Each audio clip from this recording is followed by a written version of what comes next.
السلام علیکم ورحمۃ اللہ وبرکاتہ۔ تھیم ٹی وی میں خوش آمدید۔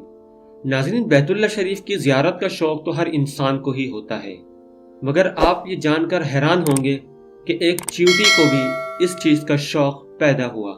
کتابوں میں ایک واقعہ لکھا گیا ہے کہ ایک چیونٹی کے دل میں بیت اللہ کی زیارت کا شوق پیدا ہوا، لیکن ساتھ ہی اسے اپنے کمزور ہونے کا احساس، راستے کی تکالیف، ہواؤں کا چلنا، زمین کی جنبش، سمندر کے طوفان، موجوں کے تھپیڑے اور نہ جانے کیا کیا تکالیف اس کی نظروں کے سامنے آئیں، جن سے وہ غمگین ہو گئی۔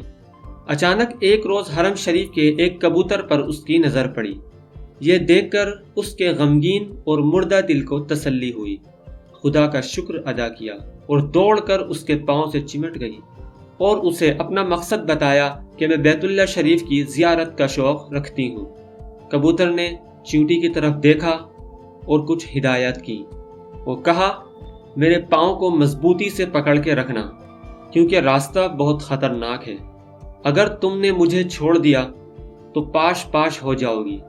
چنانچہ چیونٹی نے اپنے راہبر کبوتر کے پاؤں مضبوطی سے پکڑ لیے اور اس کی ہدایت پر عمل کرتی رہی، یہاں تک کہ وہ منزل مقصود پر پہنچ گئی۔